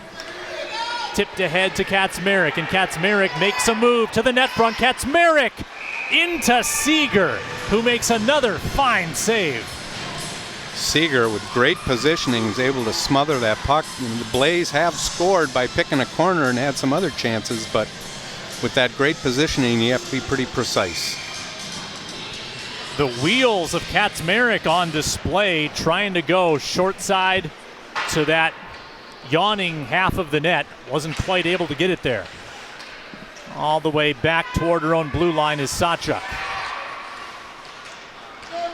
And Sawchuk with the glove catch, delayed off sides against Ruiz.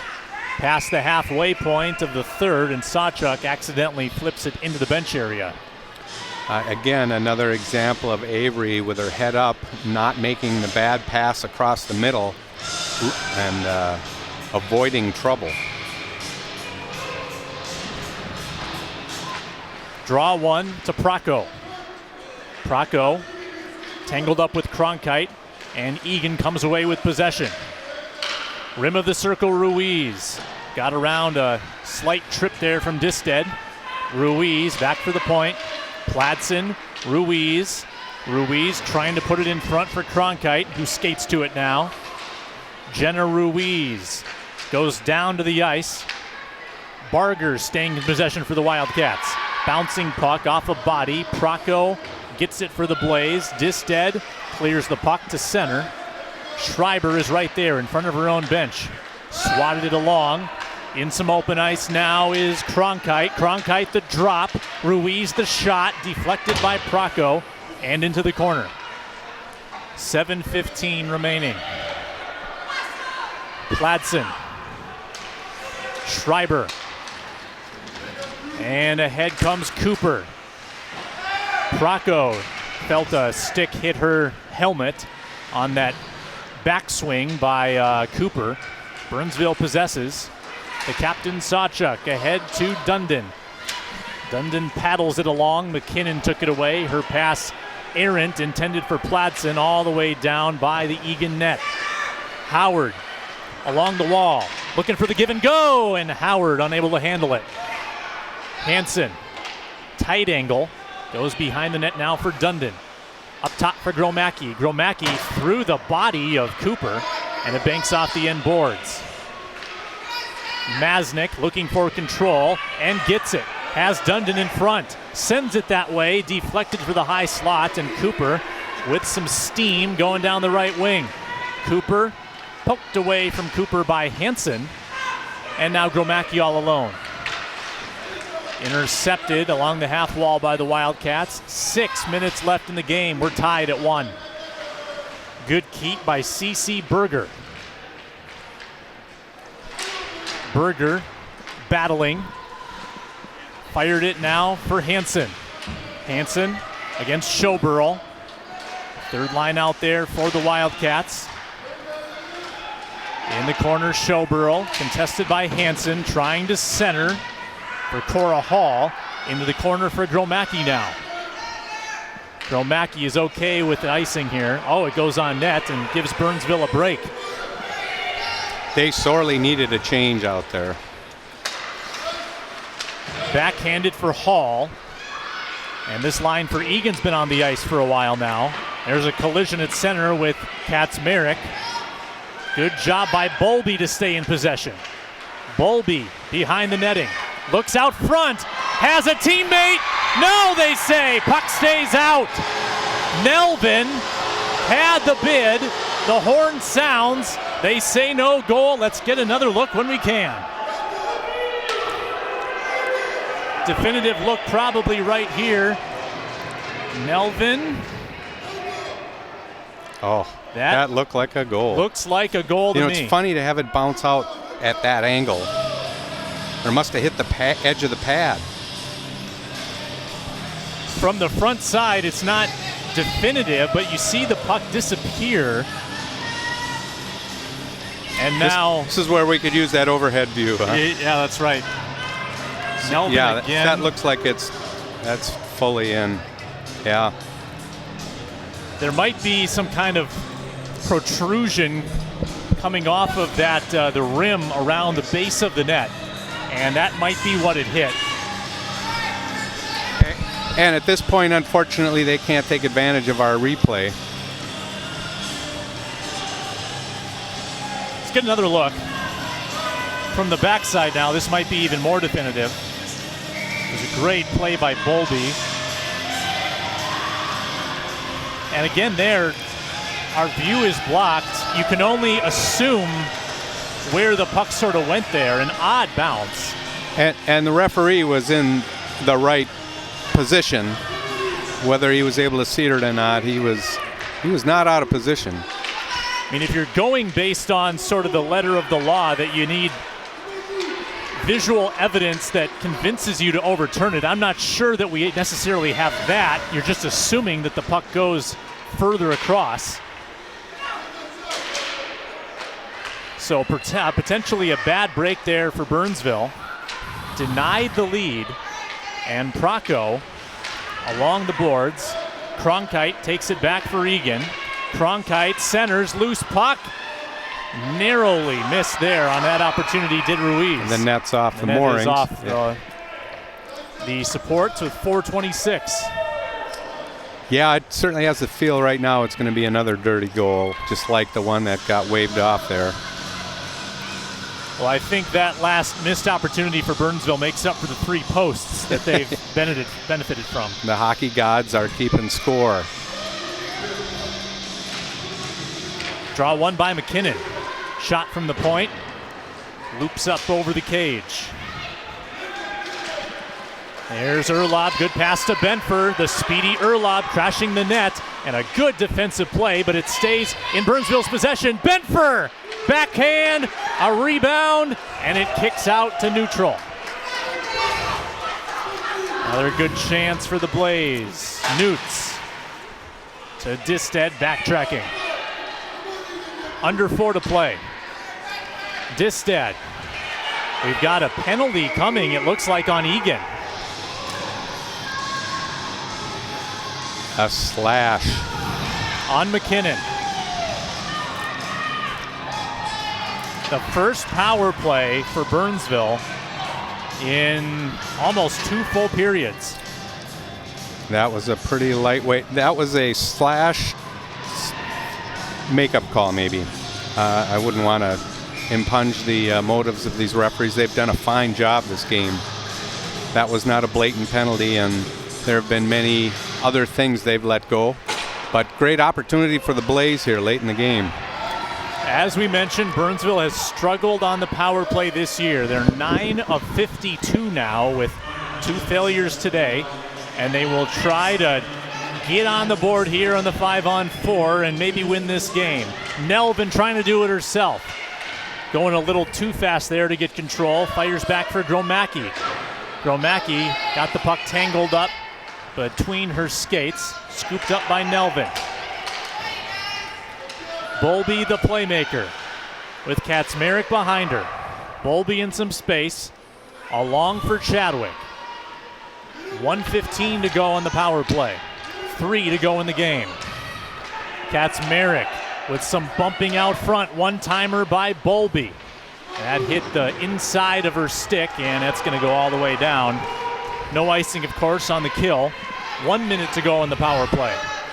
And well set up play. That pass wasn't quite on the tape, otherwise Sammy Bowlby's got a quick release.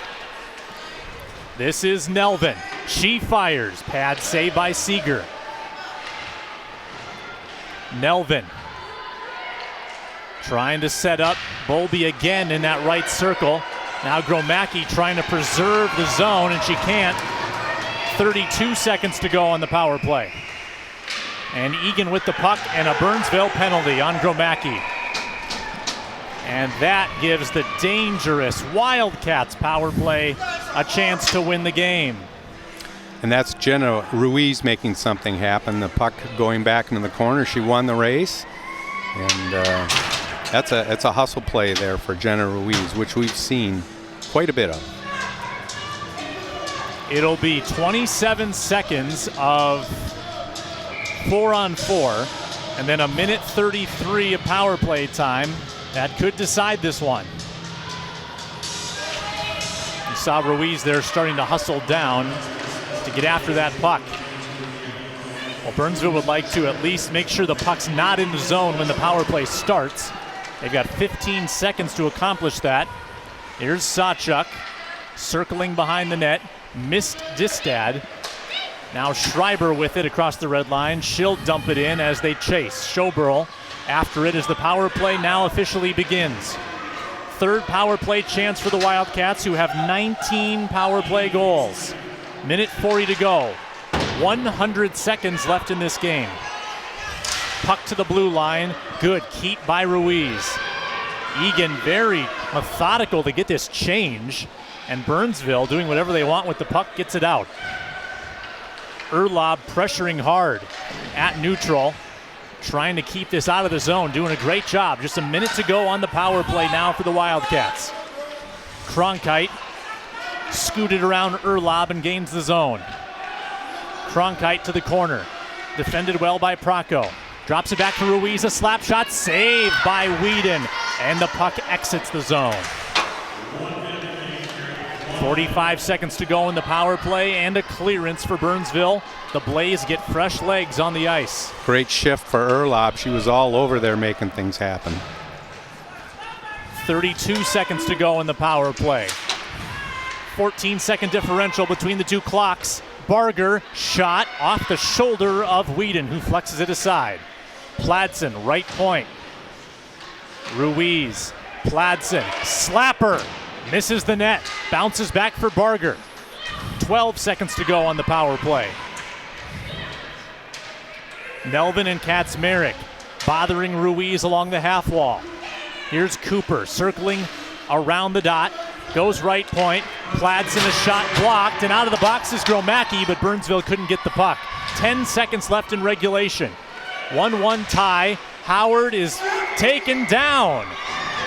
And now Burnsville could have an overtime power play. That's huge. Big swing of momentum there as Egan had the player advantage and a good chance. And now we got 3 seconds. Be interesting to see if Lepper pulls the goalie here to get an extra shooter on the ice. Could go 6-on-4. They've got 3.9 seconds. And if they can't score, they'll get a minute 56 on the power play. Probably a good reason. Probably a good reason to not try and do that. They'll still have the power play. Yeah, they do keep the goaltender in the net. Drop of the puck goes right on goal. That was incredible. Wow, and they get enough time to do that again. I don't know how you get that much power on a shot. Again, they drop it. Kaczmarek fires, blocked, and we go to overtime. What a game. 1-1. Burnsville ties it in the third, They thought they'd taken the lead on a controversial no-goal call, and now a 3-minute break until the overtime. 8-minute overtime play, and if it hasn't been settled then, it'll end in a tie. That has happened for Burnsville once this year. Burnsville with OT wins against Hastings and Shakopee. Game-winning goals by Kaczmarek and Dunn'don. OT losses against Lakeville North and Apple Valley. A tie against this Egan team. Wildcats are 1-1-1 in overtime. Of course, the Burnsville tie, a loss against Apple Valley, and a win against Prior Lake with Ruiz capping a hat trick with a game-winning goal in that one.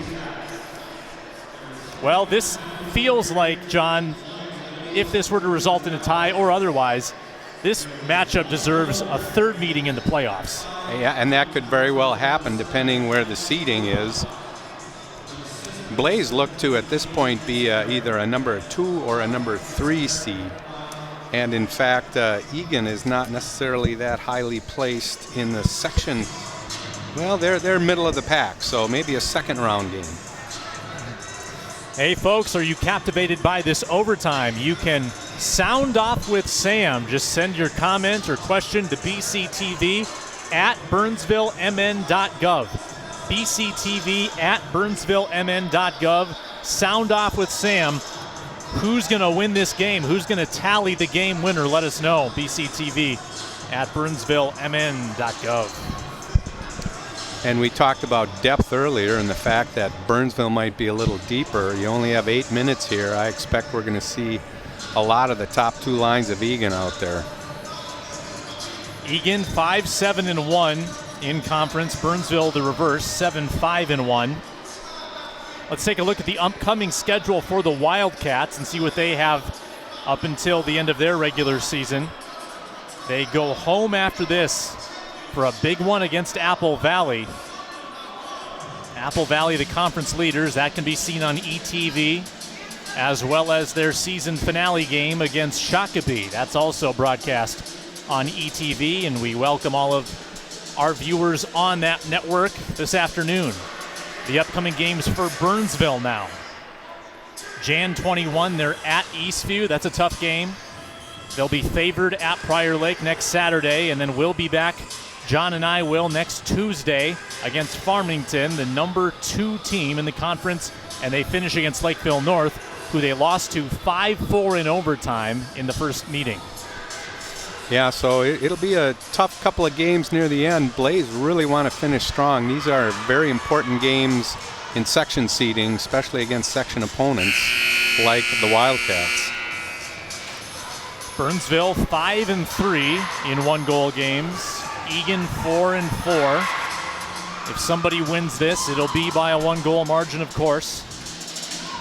Blaze trying to avoid a losing streak after their shutout loss against Rosemount, and Egan trying to accomplish the same after their loss to Lakeville South. Dan Wilson, their 4th-year head coach, with 68 wins in 3.5 years. Done a great job with this program. Overtime between the Blaze and the Wildcats. And here we go. 8 minutes of intense hockey. Burnsville starts on the power play, but not with the puck. It's dumped in behind, where Macke shovels it off for Chadwick. Ahead for Bowlby. Bowlby, left wing, speeding along the boards. Lost the puck momentarily, and Nelvin can't keep at the left point, and all the way down it goes for Whedon. Blaze have to be careful here to not make the bad pass and give up a breakaway. 5-on-4. It banked to Bowlby, but she didn't quite know where it was, and Macke will have to chase after it in her own end. Macke looks up ice to Bowlby. A minute left on the power play. To the corner it goes, behind Seager. Seager's been awesome in this hockey game. Drop pass, Bowlby. Erlob, the goal scorer, behind the net. Erlob tangled up with Schreiber. Goes down low to Howard. Howard to the point. Sawchuk can't keep with 35 seconds left on the 5-on-4. Urlaub right back in. Ali Urlaub slams on the brakes. Howard backhand, loose puck in front. Seager does the splits, and Burnsville can't uncork the rebound. Meanwhile, Cronkite now fires off of Sawchuk and wide. 15 seconds left on the Burnsville power play. They are 0 of 3 on the man advantage this afternoon. 6:10 to go in overtime. Howard in front, one-timer, wide left. Sawchuk caught up to it. Here's Benfer in front. Backdoor, save Seager. Once again as the power play comes to an end. Blaze now 0 for 4. Shot by Benfer. And no rebound there for Howard to put away. Nice job by the Wildcats on the penalty kill, not allowing open shots, forcing the puck to the outside, and giving themselves a chance back at 5-on-5 in the OT. These teams combined 0 for 7 on the power play. They've both dodged bullets late in this game. Burnsville with a key kill late in regulation. Egan does the same to start overtime. Kaczmarek, the drop to Macke, who goes between McKinnon's legs. Kaczmarek shovels it along to Bowlby. Bowlby in the corner has the puck taken away by Berger. C.C. Berger. Banked pass Marsh, taken by McKinnon. Savannah McKinnon. She lost the puck. Nelvin scooped it up. Kaczmarek at neutral. Nice pass for Nelvin. Flanked by Bowlby. Shot by Nelvin. Off a body. Left for Kaczmarek. Right dot. Kaczmarek taken down, and there's another penalty. Penalty called by the referee and by Evan Whitko, standing behind waiting for the next game, or I should say the goaltender for the JV team. That was pretty obvious. We'll get another look. Cooper with the trip. And a 5th power play chance for Burnsville. Stats say, John, they score 1 out of every 5. Is this the one? They're due, and it couldn't be more timely. Just over 5 minutes to play in overtime. If nobody scores, it's a draw for the second time this year between these two evenly matched clubs. Long battle. Good job by Sidney Coleman up against the window. Benfer, Howard trying to pry it away, and Coleman does an excellent job to clear the puck. 25 seconds already gone. Benfer to the middle, and Howard trying to get control of it in the corner, and her pass back for the point goes all the way down the ice. Sawchuk will catch up to it. A third of the power play has evaporated for Burnsville. Wing to wing, they go to Urlaub, and now she moves back to her left. Urlaub, shot blocked by Schreiber. Seager looking back at it as Urlaub picks it up in the corner. Looking up top, Sawchuk, Urlaub, blocked by the skate of Coleman. Coleman having a good shift here. Sawchuk tries to pass down low, picked off by Schreiber, and a clearance. And now 2/3 of the power play gone. Nice work by Schreiber, cutting off that passing lane. Past the halfway point of overtime. Burnsville, possibly one last chance to establish this zone on the power play. It's the captain, Nelvin, to the middle. Save Seager. The left pad jutting out to stop the puck, and here's Chadwick now. Trying to steer it out front for Nelvin. Nelvin swatted to Macke. Right dot, one-timer. Bowlby couldn't get all of it. 12 seconds to go. Hammered out in front. Burnsville trying for that greasy goal. Kaczmarek to the point. Got Macke. Time for one more shot on the power play. Steered behind for Kaczmarek. Joining the fray is Cooper. Tough angle shot. Rebound not permitted as Coleman gets Kaczmarek away from the puck. It's cleared. The power play is over. Cooper with fresh legs out of the box catches up to it. Less than 3 minutes to go. Bowlby. Long pass ahead, tipped by Kaczmarek, no icing. Kaczmarek will catch up to it. Slammed back into the left corner for Bowlby. Somebody dropped their stick. It was Pladsen. Schreiber has it for the Wildcats. Bowlby had a momentary steal. Now Mackinnon battles with Howard. 2:20 left. Bowlby pinched between two Wildcats. Egan trying to clear their own end. Pinballs around and Cronkite grabs it for Egan. Cronkite, who has scored their lone goal in the second period. Cronkite on sides. Moves to the goal line extended and then lost the puck to Sawchuk. Final 2 minutes of OT. Does somebody have a dramatic goal in them? Kept in by Pladsen at the point. We've got another penalty here. It looks like we've got a holding being called on the Wildcats. Kind of incredulous. Looks like Emily Cronkite begrudgingly headed towards the box. Wow. A third penalty in overtime, and if they can get a tie out of this, it will mean that they've killed almost 6 minutes. We'll get another look. So she's holding the stick. Yeah, and that is a penalty. There it is, and they take a key member of their team off the ice. Cronkite to the box. Timeout called by Chris Lepper. And which is good because he's got some tired players there, although on the other side so do the Wildcats. Burnsville 0 for 5 on the power play. Is 6 the lucky number? Chris Lepper coming from Woodbury after 6 seasons there.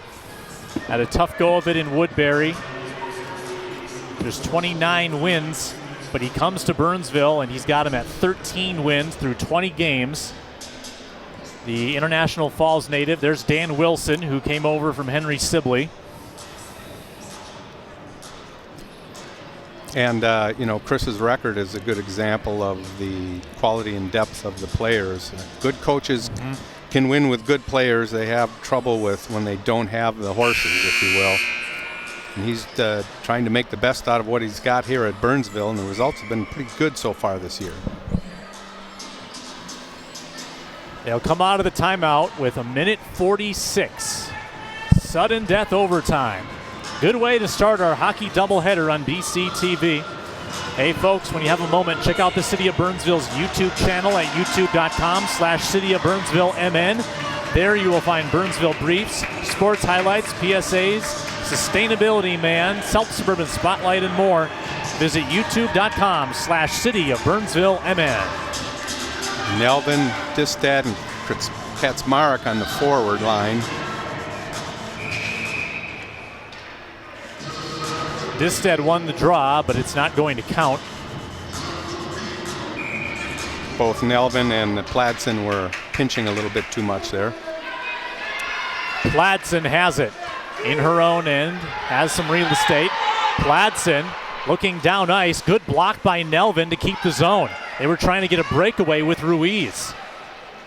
Nelvin shuttled into the corner, past Distad, around for Bowlby. Bowlby pinches in to Kaczmarek.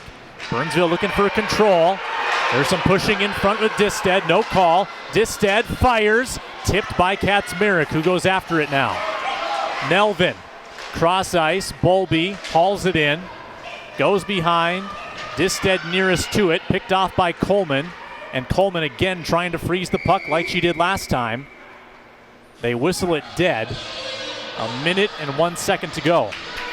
Interesting, they whistled that dead quite often. They let him go until the puck is cleared. Egan coaches don't like it.